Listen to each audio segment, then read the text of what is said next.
All right.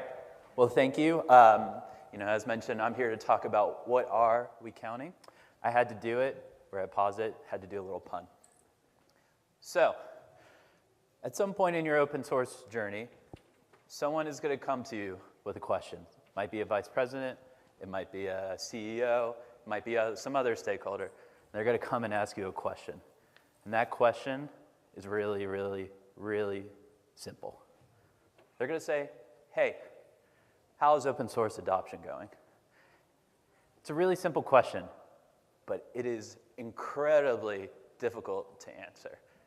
And when I see questions like this, one thing pops in my head, and that is Tom Hanks in the movie Apollo 13 with his famous line, Houston, we have a problem. Now, you might be thinking, Ben, why are you here? Why are you here telling us about this question? And also you might be asking, Ben, why are you wearing Beetlejuice-looking pants? The second one, I just like them. The first question, it's because I lead open source adoption at GSK R&D. This question happened to me. A VP came and asked me and said, hey, how's open source adoption going? And similar to the hypothetical I just gave you, Houston, we have a problem, flashed in front of my eyes as I tried to fumble around with holistic measures and things like that about, hey, how is open source adoption going? So before I tell you how we actually solve that problem, how we answer that question, you need to know a couple things. First, what does a biostats organization do? We do two things. One, we write statistical tests to make sure that our drugs are safe. And the second thing is we write statistical tests to determine if our drugs are effective. That is at the core of our business. That is what we do. You should know that. The other question, or the other thing that you need to know is, why did our VP ask us this question? Well, we've been on a journey for a long time. Since 2020, we've been putting all the pieces together for our adoption. We've been putting together the platform where we do our R work. We've been putting together the process. How do you do QC in R? We've been doing all the training. How do we move people from SAS to R? How do we actually build them up to be able to use R? We had to get the pipeline on board. It sounds simple, but it's really hard to convince a clinical trial to move and adopt different tools or a different programming language. And then finally, the tools. We had to put the tools in place and surround R and our different platforms and process to make people effective and efficient. If you're interested in sort of the in-depth of how we did this, there's a link. You can search Posit GSK Enterprise Adoption on YouTube. We go into a really, really in-depth conversation about this. I would check it out. So we've been putting these pieces in place since 2022, or 2020. And so as a result, in August of 2023, we had two commitments from our leadership. First, all central tools have to be built using open source languages. And then the second is 50% of our code needs to be written in an open source language by the end of 2025. It's the end of 2025, so we're coming up on the deadline. So you have the context now. So how do we actually go about answering our vice president's question? Again, similar to Apollo 13, we needed to figure out how to make a square peg fit into a round hole with using just the tools that we had in our organization. For those not familiar, pharma is very highly regulated, and as a result, our tools are pretty limited about what we can introduce into our environments because we need to make sure, one, quality is good, and we can trust all the different outputs. So, what was the tool that we had to pick? How did we go about doing this? Well, the tool we ended up using is GitHub, but more specifically, the GitHub APIs.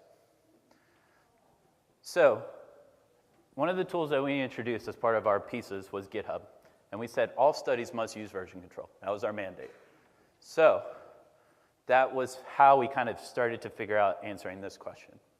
Now, if you've ever been on a GitHub repo page, there's tons and tons and tons of information. The one I care most about is on the bottom right. It's called language statistics. And what it does is it calculates in a repo how much of a certain language, programming language, is actually there in the default branch or the main branch. We care about that because that helps us to be able to say, all right, if all our clinical studies are in GitHub, can we then determine what is our adoption? So we started to play around with it, and we said, great, we love this language statistics measure. Is there an API, or are we going to have to web scrape every single GitHub repo page at GSK and pull this out the hard way? Luckily, there's an API endpoint.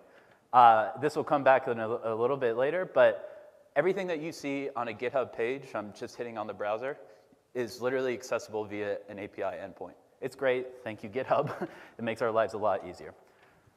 So we said, great, an API endpoint exists. How do we actually access it? Are we going to have to write some custom scripts? Is there a package available? How do we actually go about doing this? Well, similar with the R community, hopefully you've experienced this, ask and you shall receive. And we actually realized the GH package, which exists out there for a different use case, can be used to write complex queries. You might have interacted with the GH package, set up your personal access tokens. It sits within use this, I believe. So it's a great way to get things started, but it's a great way to access the API. So you can actually write incredibly complex queries. Like I said, it's usually used sort of on the easy stuff, but also can be used on the hard stuff. It's kind of cool. So we figured that out, and then what did we start doing? What you would expect. We started to explore and pull all that data through the API and started to pull a lot of different information. It actually became overwhelming.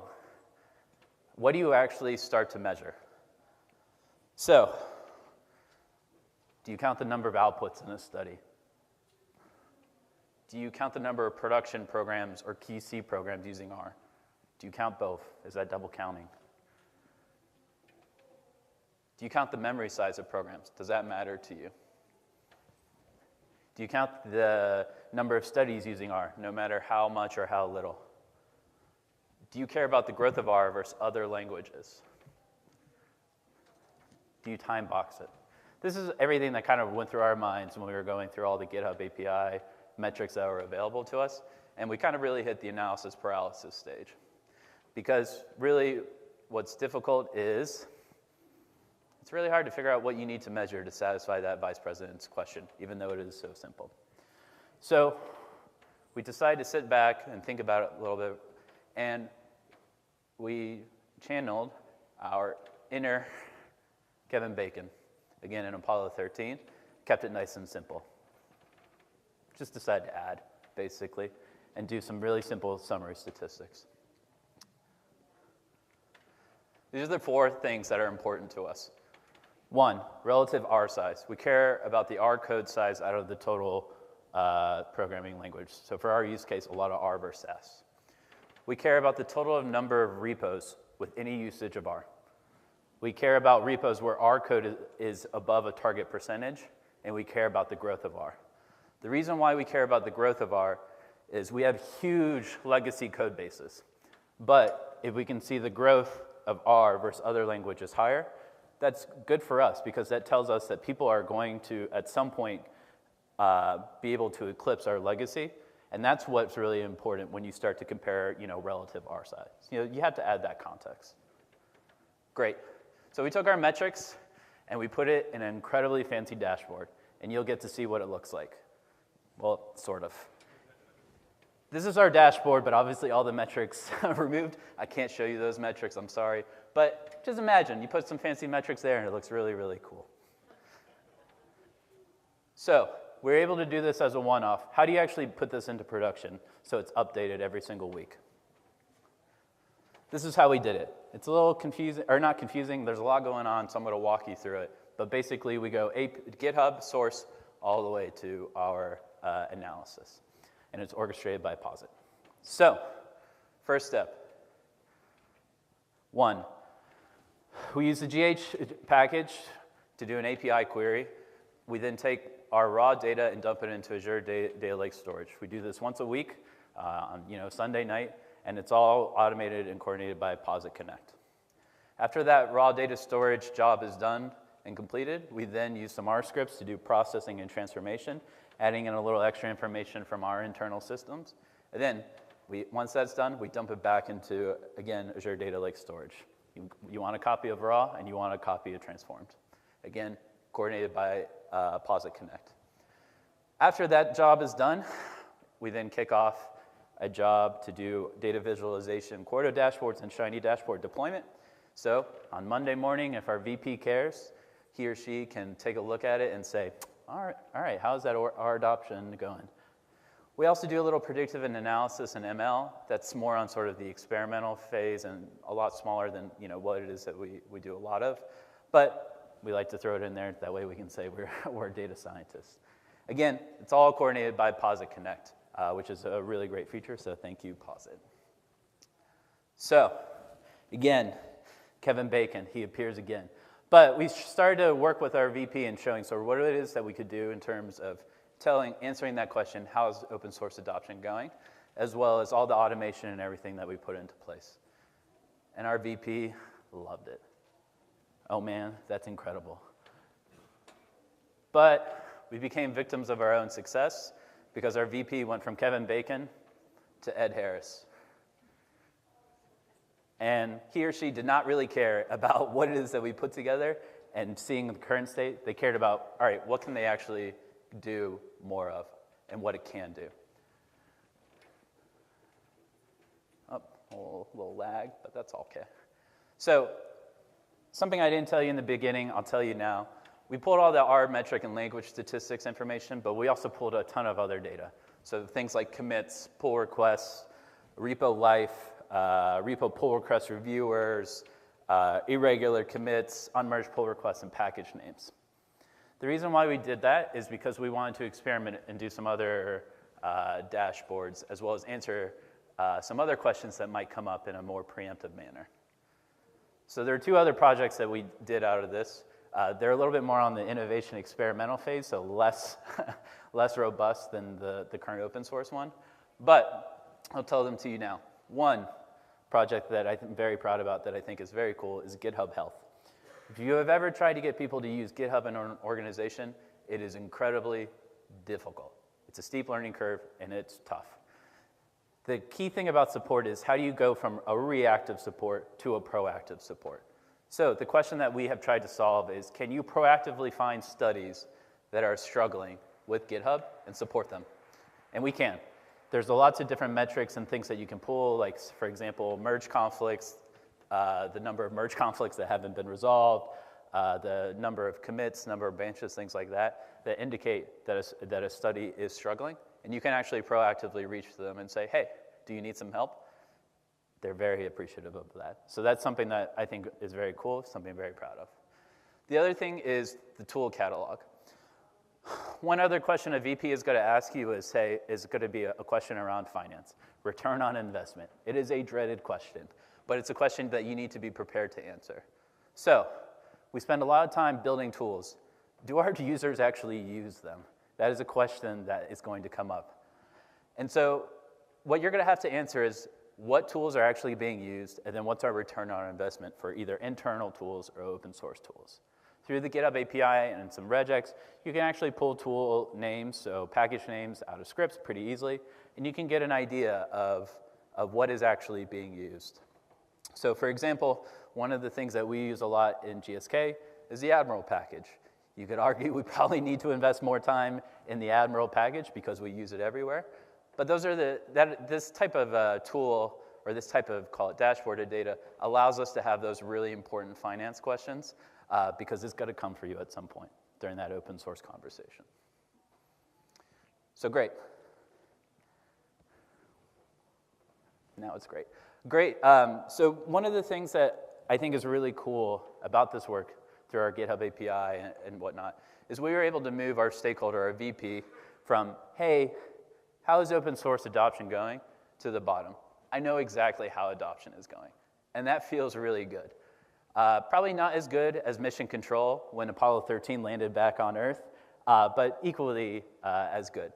And one thing I want to highlight here is mission control. There's a lot of people here. There's a team. And just like that, at GSK, we have a team that worked on this. So I just want to thank them. Becca, who's in the audience. Hi, Becca. Alana, Naladri, Hamza, and Hashir. Again, it's really crucial that we have a team to be able to do this, and so just really want to highlight that. And that's it. I'm happy to take any questions that you might have about open source adoption or if you want to connect on LinkedIn, go for it. I feel like you have to put them on there. But yeah, I'm an open book. So thank you.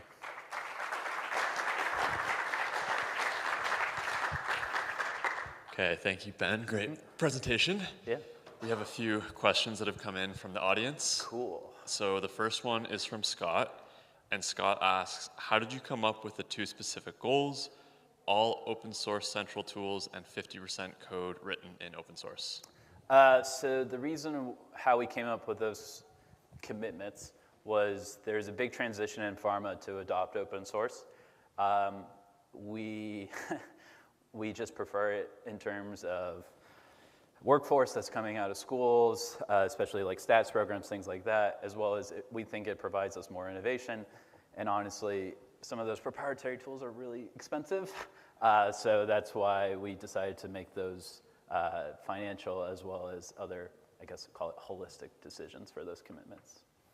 And I think choosing targets is hard, but why 50%? It sounded good at the time. We had 50% as sort of like the base, and then we have a stretch of 70%. We were just like, that sounds good. We'll put our finger in the wind and see how it goes over 2 years. So the beauty about goals is you can always change them later on if it's not going well, or if it's going really well. So. Okay, the next one is from Anonymous. Okay. What are the main reasons practitioners resisted adopting open source? What is the main reason? Well, it's hard. If you've been coding in a language for 20 plus years and you're told, hey, you can't use this tool anymore, you have to think about data in a different way, you have to stop using macros and start thinking about packages, it's hard. And I don't think we should overlook how hard it is for people. I think we have to have a lot of empathy. Even if you've only been doing your job for 5 years, it's hard to change, especially with really tight deadlines. In the clinical trial projects, we have really, really insane deadlines. So it's just hard. I think we have to have a lot of empathy. Okay, this is an interesting question from Anonymous again. Okay, thanks, Anonymous. Did closed source vendors try to push back when they saw how things were going? Of course. Depends on who in the closed source vendors saw it, whether it's sales, technical, whatever. But yeah, of course. I mean, it's a business, you know? Like, that's just how it is. But I think you just have to have backing from your leadership, and you have to have the desire to want to have those tough conversations. I would say if you're not willing to have that tough conversation, maybe you are a little bit too early in your open source adoption journey, but you're going to have it at some point. But I feel like that could be a totally different talk. Okay, let's do one more question. So this is from Raphael. Okay. Was there already a culture of versioning code with GitHub before our adoption? If not, are you measuring all the old/new SAS and new R code that exists elsewhere? I mean, you could argue maybe there's not a culture now. Our way, it's tough. Let me be very frank. GitHub is really, really difficult because you are taking people from a paradigm where they save their code and they don't want to share it unless it's 100% totally done. With GitHub, obviously, we want to do commits frequently, almost like an autosave function. So it's very, very difficult to get people to make that transition. In terms of before GitHub, we did everything on file shares. We saved it that way. So think of like, you know, OneDrive essentially for studies. I would say our version control is very good in the sense of like people are now pushing. It's not perfect. We still have a lot of bumps along the way, but it's just kind of how it is, I think, when you need to teach someone GitHub in a big organization. So. Okay, well, thank you, Ben. Really appreciate it. One more round of applause.